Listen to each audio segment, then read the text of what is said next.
சாந்தி. அவ்யக்த சமிகை 11 ஜூலை 2026.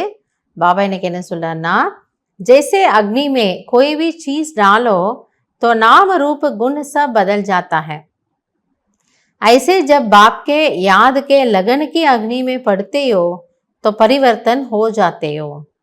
பாபா புரிய வைக்கிறாரு, எப்படி நெருப்பில் நீங்கள் ஒரு பொருளை போட்டீர்கள் என்றால் அதனுடைய பெயர், அதனுடைய ரூபம், அதனுடைய குணம் எல்லாமே மாறிடுது. ஒரு பொருள், ஒரு பேப்பரை போடுறோன்னா எரிஞ்சு சாம்பல் ஆயிடுது. பேப்பர்னு சொன்னவங்க சாம்பல்னு சொல்கிறோம்.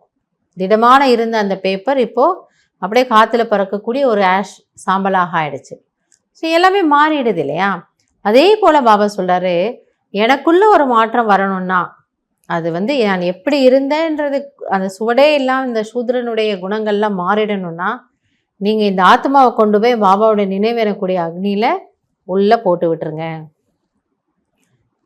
அவ்வளோ சக்தி நமக்கு பாபா கிட்டேருந்து கிடைக்குதான். இந்த ஆத்மாவுக்குள்ளே அது உள்ளே போய் அதனுடைய வேலையை செஞ்சு நம்ம அப்படியே மாற்றி விட்டுடும். ஆனால் இது பாசிட்டிவான மாற்றம். மனுஷ சே பிராமன் பன் ஜாத்தே, फिर பிராமன் சே ஃபரிஷ்தா சோ தேவதா பன் ஜாத்தே. பாபா சொல்றாரு, நீங்கள் மனிதனிலிருந்து பிராமணனாக ஆகின்றீர்கள். மனிதனிலிருந்து பிராமணனாக ஆகிட்டோம், அது பாபா நம்ம செலக்ட் பண்ணிட்டார். இப்போ நம்ம பிராமணிலேருந்து என்ன ஆக போகிறோம்? முயற்சி செய்து ஃபரிஷ்தா ஆக போகிறோம். ஃபரிஷ்தா ஆகி வீட்டுக்கு போகணும். வீட்டிலிருந்து மறுபடியும் நம்ம தேவதாவாக கீழே இந்த ஆத்மா ஜனம் எடுக்கும். ஸோ அது தானாக நடந்துடும். எது? வீட்டுக்கு போயிட்டு கீழே வர்றது. பட் இந்த டிரான்சிட் இருக்கே, நான் பிராமணிலேருந்து ஃபரிஷ்தா ஆகணும். ஃபரிஷ்தா ஆனோன்னா தானே வீட்டுக்கு போயிட போகிறோம். ஸோ இதுதான் முக்கியமான ஒரு பார்ட்டு. அந்த மாற்றத்திற்கு நமக்கு என்ன வேணுங்கிறார் பாபா?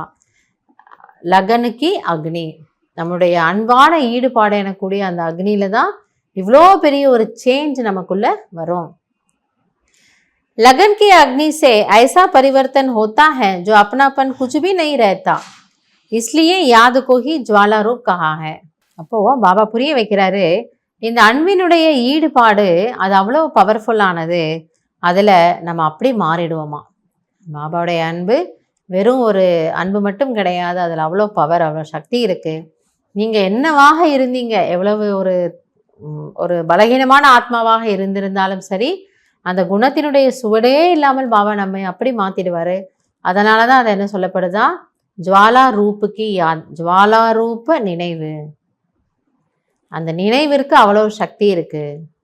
அதனால் இந்த நினைவு பற்றி, இந்த ஜுவாலா ரூப நினைவு பற்றி பாபா இவ்வளோ புரிய வைக்கிறாரு. அதனுடைய பவர் நமக்கு தெரியலை, ஆனால் அது அவ்வளோ பவர்ஃபுல்லானது. நீங்கள் அதில் கொஞ்சம் நேரம் நினச்சிருந்தீங்கன்னா கூட அது உங்களுக்குள்ள ஒரு பெரிய மாற்றத்தை கொண்டு வரும். அந்த மாற்றம் பல வருடங்களாக நம்ம முயற்சி செய்து கொண்டு வர முடியாத மாற்றம் அப்படி சட்டுன்னு நடந்து போயிடும். அதனால் அந்த நினைவுக்கு நீங்கள் ஃபோக்கஸ் பண்ணுங்கள். அந்த அளவுக்கு நீங்கள் கான்சென்ட்ரேட் பண்ணி நினைவை கொண்டு வாருங்கள் அப்படின்றதான் பாபா நமக்கு இன்னைக்கு புரிய வைக்கிறார். நல்லது. ஓம் சாந்தி.